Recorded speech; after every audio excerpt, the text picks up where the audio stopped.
Hey everybody, welcome back to the channel. Now this is my first video of 2024. I've just simply not been able to get out and do any videoing for you guys to see. One of the main reasons has been the awful weather we've had. Raining all the time, heavy rain, high winds, and then we'd have had the chance, because we've had the odd nice day, to get out and do any videoing. Something else has always cropped up. But anyway, this is the first video, and it's one of the videos in the vintage and classic cameras from the past, and I've got a real beauty to show you this in this video. Now first of all, I want you to listen to this.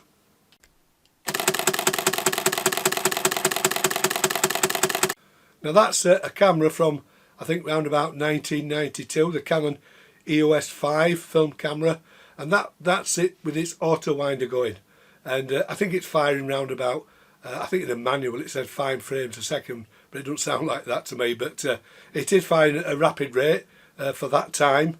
And you might not realise, over 120 years ago there were cameras out there that could do rapid winding to the next frame, and I want you to take a listen to this one.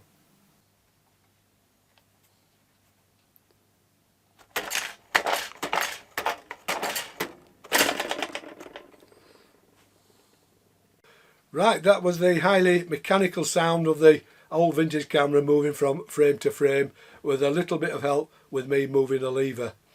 I think you'll agree it was a lot different sound to the Canon EOS 5, but keep in mind that camera was built or came out in 1992, so it's going to be full of electronics, etc. Now I'm going to make this old camera sound very good here, but in reality it's not as good as it sounds. The Canon EOS 5 will shoot round about 4 frames a second. This old camera, I timed it in my head, shot 7 frames in 4 seconds. So if you do the calculations, at 4 seconds the Canon will shoot 16, this will do 7. So it's doing roughly just under half the exposures. But in reality it's not like that, because this old camera used to use dry plates, and dry plates were a very slow ISO ratings. They often were 2 ISO, 5 ISO, so the exposures would have been quite long, so it would have slowed down the whole process. But the idea of these cameras was to make it easier for the probably professional photographer to shoot large format negatives and not having to be taking the dark slide on and off. This camera, you could put 7 dry plates into the back of it, and then 10 dry plates in the back of it. This camera only came with 7, and you could take one shot, then just move that lever that you saw me doing, and it dropped down to the next frame, and then take the picture, move the lever and drop to the next. So you could, with that camera, go out and take 10 pictures without taking the back off or doing anything else. So it would have really helped and speeded up the process a little bit. The camera is called a falling plate camera, so let's take a closer look at it, and I'm going to show you how I'm going to get this camera working again, but not with dry plates. So this is the camera in question. It was built the later 1890s, early 1900, so it's at least 120 years old, and it's in excellent condition for that age. Now it's what they call a falling plate camera, and as you heard it in the previous segment of the video, how noisy it is actually when it's moving the film, and that's because it works with a big spring like this,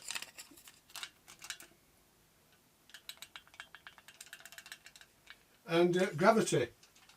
So there's no electronics with this camera, it's purely mechanical, as you would expect. Now, as regards the manufacturer of this camera, I don't know. I've not got a clue.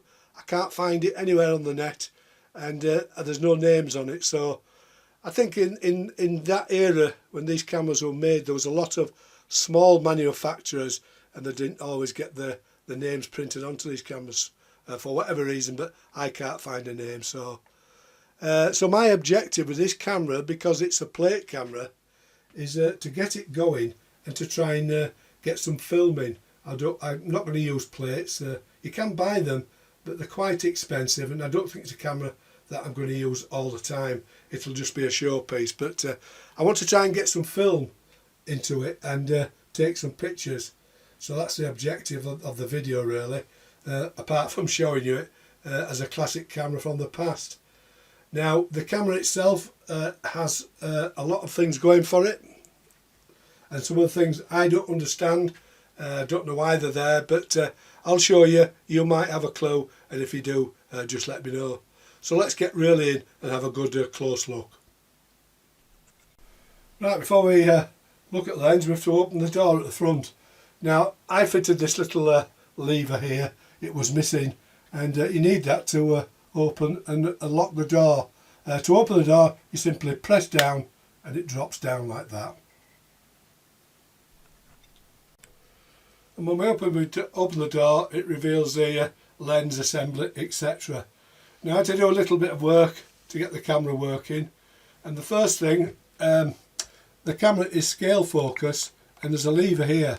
It goes from infinity, which it's on now, and it slides all the way to 8 feet. Now when I got the camera, this wasn't hardly working, it's so stiff, so I had to take the lens out of the camera, and it works like a helicoid. Took it out, cleaned it and greased it, and now it works absolutely perfectly. As you can see, this is the lens fully back, and this is it fully open. Get over that, there you go. And so that was that. The shutter speed, seemed to work perfectly well. There's only one speed. I think it's round about a 1/25th or thereabouts of a second, and you actuate the shutter by pressing a little lever at the side, and it fires the actual shutter itself. Now you probably can't see anything, but it is firing the shutter. You can also fire the shutter with this air release.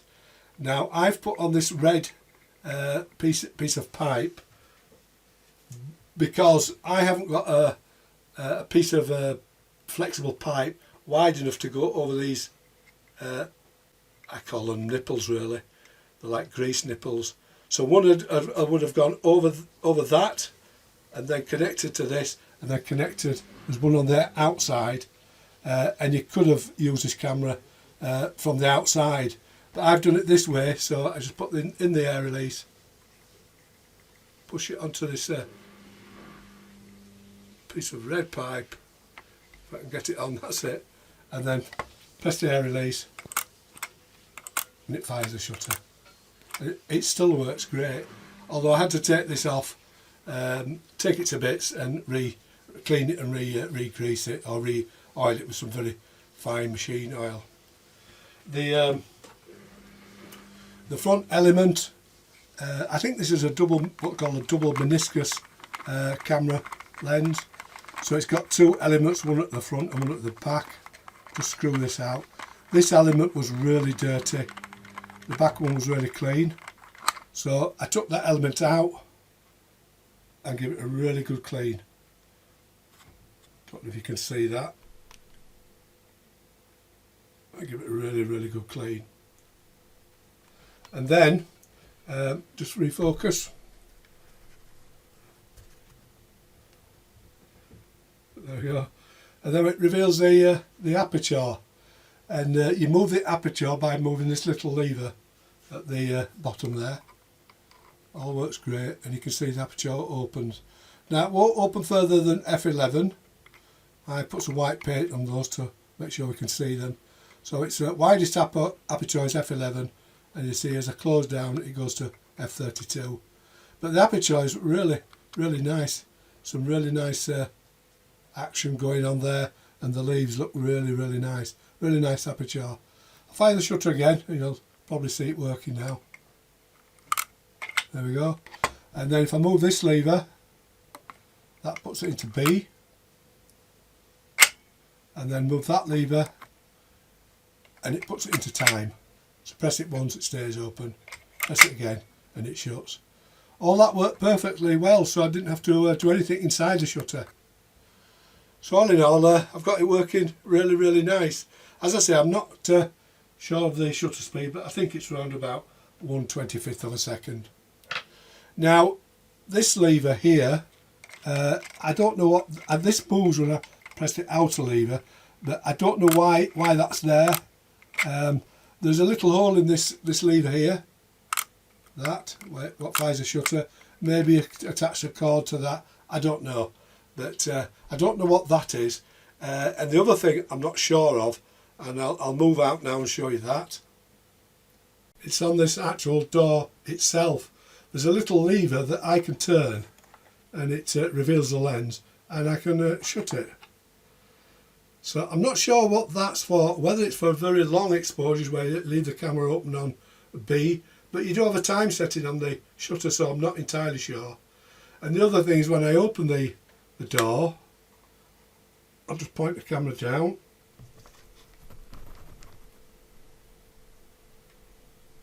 Just refocus it. This could do with a little bit of paint on. It has two little catches there, and I'm not again sure what they are. And it has a lever on the inside, so I'm not sure. If anybody knows why that's there, I'd be interested to know. And you can see inside the camera itself. I'll just move really back now, more so you can see more of it. There we go. You can see the camera is so well made. It's all made of, it looks like mahogany. All on the inside here is mahogany. This is all mahogany, the way it's inlaid. It's absolutely wonderful. And I think the whole body's probably made out of mahogany. So it's a really, really well made camera. And as you can see at the top, just up there, we've got the two holes. That one is for when you're viewing in landscape format, and this one is in portrait format. So that's the front of the camera. Let me show you the back. The only things on the side, as I say, is you've got a shutter release lever there. You press that to fire the shutter, and on this side you've just got that nipple. I think it's for putting on a hose for an air release, and then with two holes there. I've not got a clue what they're for. Possibly a handle. Again, if somebody might be able to enlighten me. So let's look at the back of the camera and how the winding, as you might call, mechanism works. Right, I'm going to attempt to show you how this falling plate camera works. It's very simple but very effective. It works with partially with gravity, but also with a big spring. No electronics here. So this is the back of the camera. To open the back door, you lift this latch up and it opens. Now the camera's very well made because there's no light ceiling on here. I put a bright torch in, shut the back, turn the lights off, and couldn't see any light leaks. So it's a testament to its build quality. Now when we look inside the camera, we can see there is two springs either side, and I didn't have a clue what they were actually for until I actually got or figured out how the camera works. They're there to stop the plate from moving forward and going back into the film plane. So when the plate holders drop down, they hit that, springs back up, and they can't move. So it means that the camera can be used in any angle, pointing up, pointing down, upside down, etc. Once they drop and behind those springs, they can't move into the film plane. So that's what they were for. Now this came with the camera. I didn't have a clue what it was. Keeping in mind I've never used one of these cameras before, and I couldn't get it to fit into the camera. It just seemed too wide. I kept trying, and then I suddenly realised there must be some gap somewhere, and a more careful look, and I could see at the left hand side and the right hand side there's two small cutouts, so it would then fit and slide in. I realised then that this must be a plate holder for the glass plates. So I figured out what that was, and then the next problem I had was the actual, they look a bit glossy these, but they are very old. these plate holders. This is where the plate would slide into there and it would face that way into the camera. When I put them into the camera, I'll just show you the problem that I was having. So that one's in there, which is fine, but when I was messing about with it, I was putting certain ones in, so I can pull this out, and this lever, which I'll show you in a minute, was set to there, and when I was putting these in, they were just dropping through, and I thought, I can't wear this up, and then I put another one in and it would stay in place. So I just drop that, make it fall. I suddenly realised that, let me show you, the plate holders have cutouts at the top of them, and they're different. So if you look at this side on this one and that side, this one's bigger than that, and these gaps align with these pieces of metal that come there, and these move backwards and forwards. So I realised that these had to be put in a certain order, a sequential order. So I've actually named them now, 1, 2, 3 and 4, etc. So when I put this in now, that will stay in position, and then I put this one in, obviously the first one's holding it, and it means now when I move the lever, I'll show you, the first plate holder will drop, but the second one will stay. So the second one stayed because the slots are different with the lever, and then push the lever again, but there's no spring in it, but that would drop. So that's how it works. That was a problem that took a bit of solving that, but I did realise that it had to be put in a certain order. So to get it to work properly, it will work if it's pointing downwards, but not any other angle. It has to have a spring to power it, so to speak. So that's the first one in. I'm only going to put 2 in at the moment just to show you. That's the second one. And then to power it, we have to fit this spring in. Now this is going to be a little bit awkward at this angle, but you put the spring in, and it's putting tension on those plates. I can shut the back. I think that's it. It means now that the camera can be fired at any angle, looking up, looking down, because the effect of gravity is not working now, it's the spring pressure. Now if I turn the camera down, and we can see this switch here now, straighten up a little bit, I'll just zoom into that switch. Now this switch doesn't take the exposures, all it does is drops the plate or falls the plate. So let's say for instance we're taking the first exposure, we'd simply slide it along and the first plate has dropped and the second plate has gone into plate holder has gone into place. Take the exposure, push it across, and the second plate holders drop down out of the way to let the third one come into play. And this camera, as I say, came with 7 plate holders, but I think it would take 10. So then if I zoom out and then just lift it back up like that, open the back, and this would be done in complete blackout, no light whatsoever in the dark room. Remove the spring and then simply pull out the plate holder, and as you can see the plates now are hung on this plate holder, and your glass plates would be all behind there, and then you would develop those. So that's how it works. It's very simple but very effective. Unfortunately these are all worn and bent a little bit.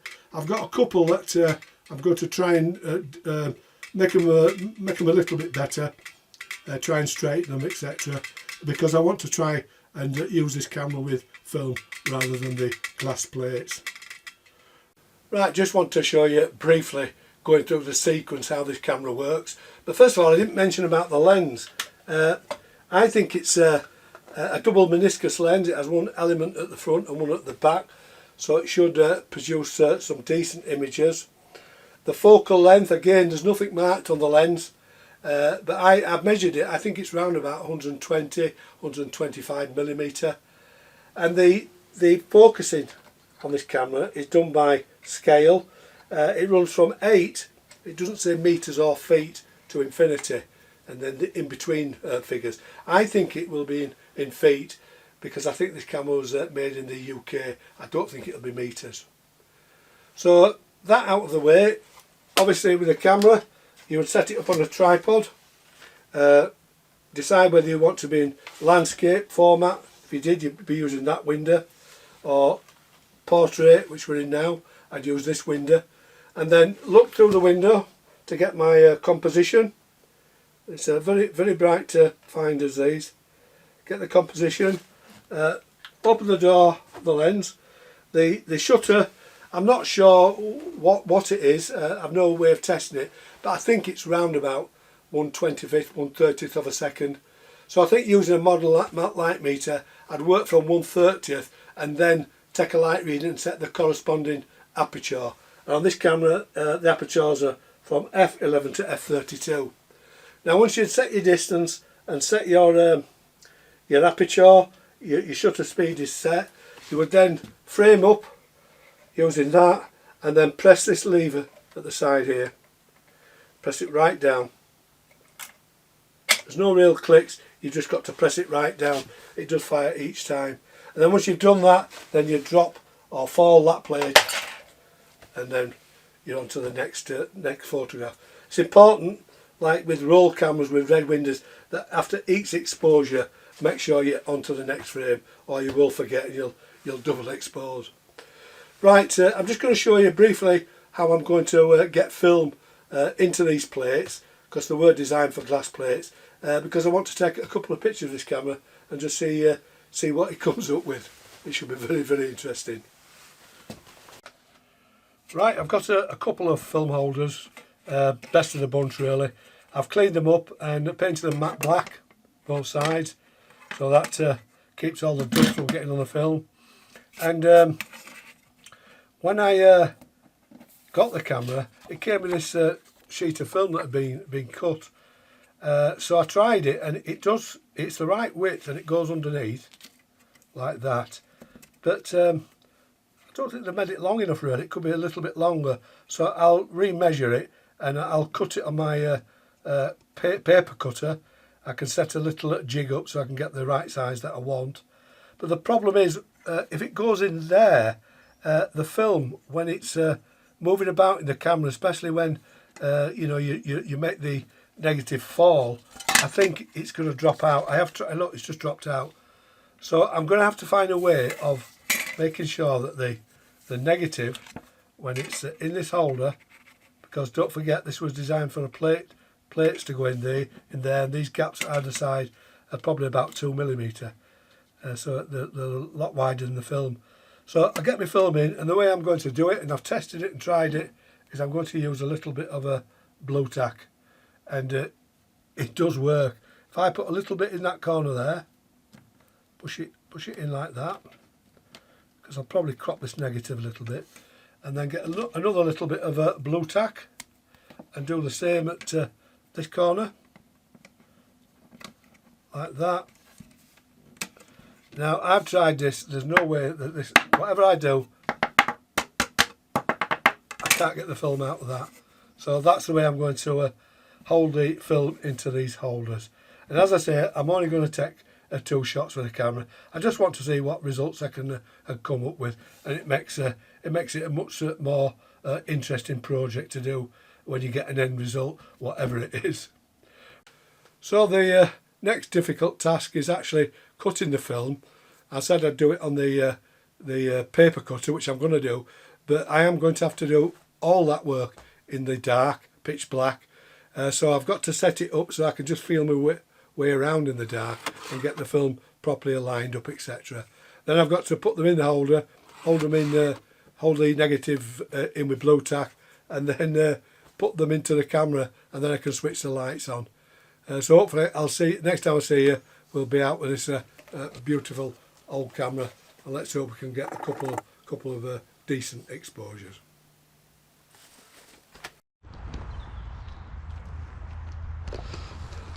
Right, I'm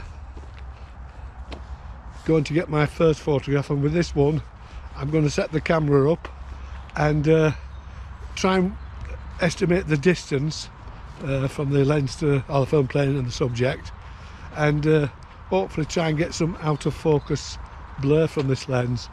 But I've took the helicoid out of the camera as I showed you and cleaned it, so I'm not entirely sure that I've put it back right, but I won't know unless I try it. So as I say, I'm not expecting too much from these two photographs I'm going to take. It's all part and parcel of using these old vintage cameras, and you know, you've got to try and sometimes get them working. If they don't, well, it's no problem. You've just got to then use them as a showpiece in your camera collection, because they are very, very interesting cameras. I photographed this headstone with the angel on a few times before, and one of my most famous pictures of this was with a pinhole camera. But I thought I'll try it with this this old vintage camera and just see what we can actually come up with. So I'll get the camera set up and I'll show you that, and get this picture taken. Right, I'm going to get a light reading. I'm using Ilford HP5, and I'm going to get an instant light reading.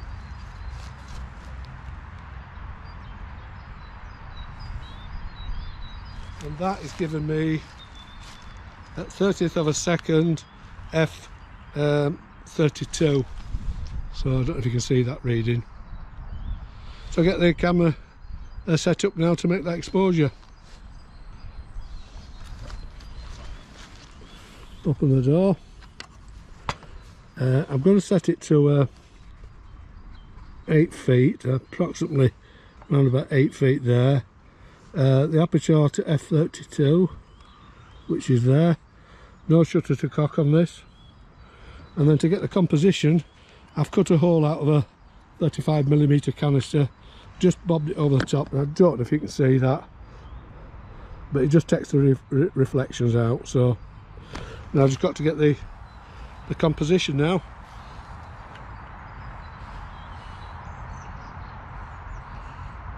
And I think that's looking something like, so get ready and take the exposure. I think I'm going to put the air release on for this. So I've got to my bag, see if I can find it. It's there, to the front of the camera. Push the air release in, and then take the photograph. That's it, that's the first exposure. Hope that turns out, I'm not sure, but it's all great fun. If I could just get one picture from this camera, I'll be really, really happy. But I just wanted to try something a little bit closer up, so see if I can get some out of focus rendition. So now drop the first sheet down. That's gone, and now I'm onto my second sheet, and just want to find somewhere quiet. That's why I've come here really. I can't talk when there's loads of crowds, etc. So I like to be able to come somewhere where it's quiet and I can think a little bit and get my camera set up, etc. and do the recording at the same time. I find it very, very difficult when there's people about, but right, have a look round now.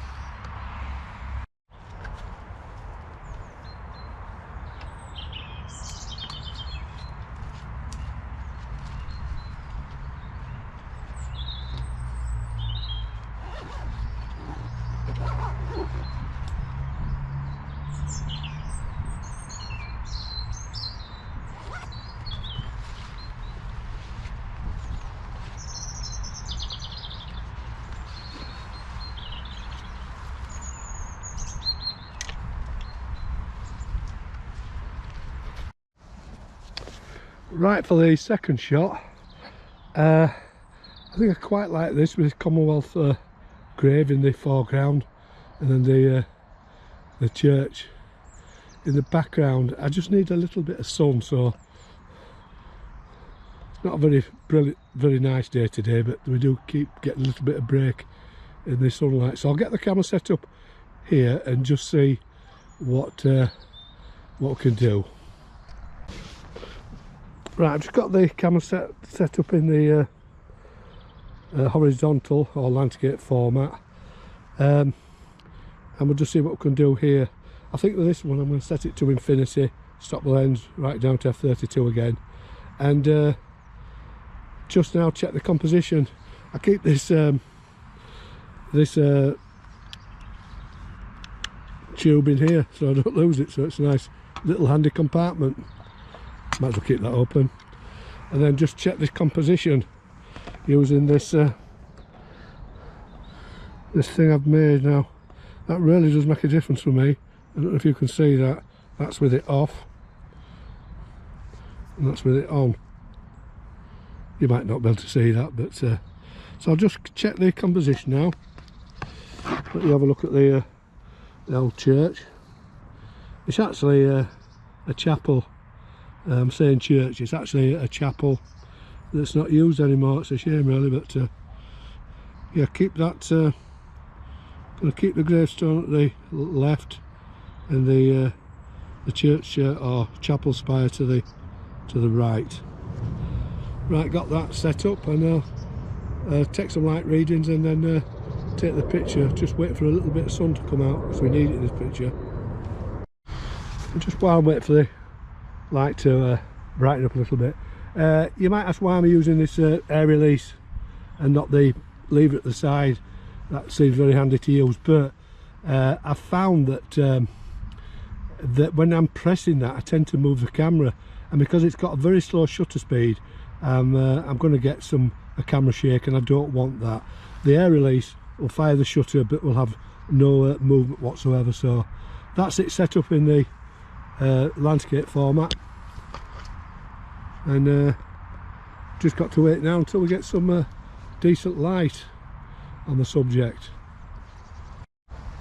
Right, finally we've got some decent light, and I'm going to keep the exposure the same, 30 of a second at f32, and I'm focused on infinity. You can see that.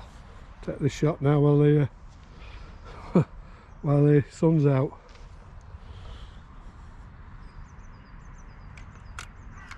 That's it. So that's the second and final exposure. I've taken one in the portrait format and tried to focus as close as the camera can get, so hopefully I might get a little bit of out of focus blur, because I really had to stop the lens down. I maybe had been better trying a slower film, but anyway, I got the exposure. And now this one here, I've tried it in the landscape format, and again the same exposure as before, but I changed it from the close focus to infinity, and just see what we get. So go home now, develop the film, and fingers crossed we're going to get something. Even if they're rubbish, I'll show you, but as I say, it's all good fun. I nearly forgot to do was to drop the second plate. So here we go, and that's gone. So that sounded fine. Right, as I say, go home now and get this film developed. So these are the two negatives. I've scanned them, brought them into Photoshop as negatives, converted them to a positive in colour perfect, and this is what we've got. And as you can see, they're not that good. There is a light leak coming up from the bottom of the picture, from the right hand side, going upwards. There's a little light leak at the edge of the cross on the near right, and then there's like an arched light leak that crosses the statue's arm. But we're dealing with old cameras. I checked the back of the camera, I couldn't see any light leaks, but it could have been the way I shut the camera door at the back this time. I don't know, it could be from the lens, I'm not sure, because I had the whole of the lens assembly out. Maybe it's getting in there, but I can fix some of the softer rendering where the light leaks have come in. Can't entirely get rid of them, but I can sort that out. a little bit with contrast grading and burning in. The actual photograph was supposed to show the background slightly out of focus and the actual foreground in focus. But if we zoom in here and have a little look, you can see that the statue of the angel is just in focus and the background is sharp. So it's the opposite way around. So something's gone wrong there. I don't know if it's me when I've messed with the camera trying to get the helicoid from sticking, but I can make some sort of picture out of it, and we'll have a look at them in a minute. But that's the first picture and the first negative that I've got to try and make a picture of. Now let's look at the second one. So this is the second picture. Again, the same as the first one. The scan file fetched into Photoshop as a negative, converted to a positive using Colour Perfect, and this is the actual picture untouched. And again, underexposed, but I do have shadow detail, but it is underexposed. For whatever reason, I don't know. It was the same exposure as the first one. The only difference is I set a different setting for the distance. I used infinity for this. The previous one I set it to 8 feet. And it could be something to do with the way the shutter's working. It's going faster than what I think, but I don't think it is. So I think it has to be something to do with the way the iris is shutting down on the lens, and it's just underexposing the negative. Light leaks, we've got one at the bottom right hand corner, but I in some strange way I like that because of the Commonwealth gravestone that's in front of it. And to me, this is how I see it. It's like a heavenly light shining on that gravestone because it's whiter, and then we've got this darker, foreboding area around it. So in this instance, I think the light leak has helped me there. Now again, it's a negative that we have got shadow detail, etc. We've got lots of depth of field with this, and it's a negative that I can maybe make something of it using contrast grading, and hopefully get that nostalgic look, but I won't know until I've tried. So next up, I'm going to show you the transition from these to the finished image, and see what you think.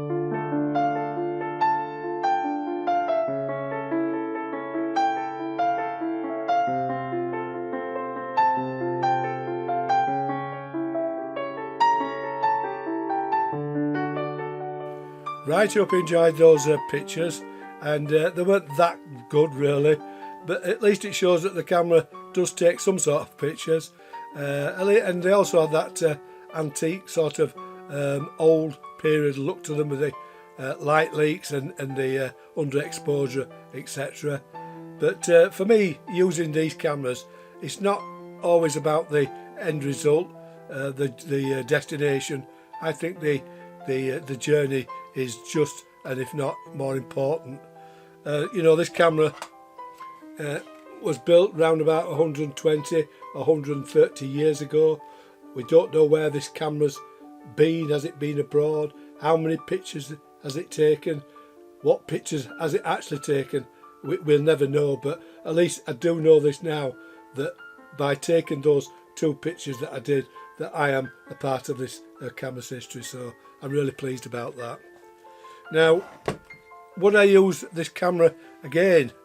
At the moment, no, probably not, but unless down the road I get inspired by dry plate photography, I might buy some of those and give it a go, but until then, I think the camera's going to sit proudly on my shelf with my other camera collection, and I'll get great pleasure in looking at it and showing other people how these falling plate cameras actually work. Right, that is the end of the video. I hope you have enjoyed it. If you did, please give me a thumbs up, a like. better still, subscribe to my channel and hit that notification bell. If you've any questions, leave them below and I'll get back to you.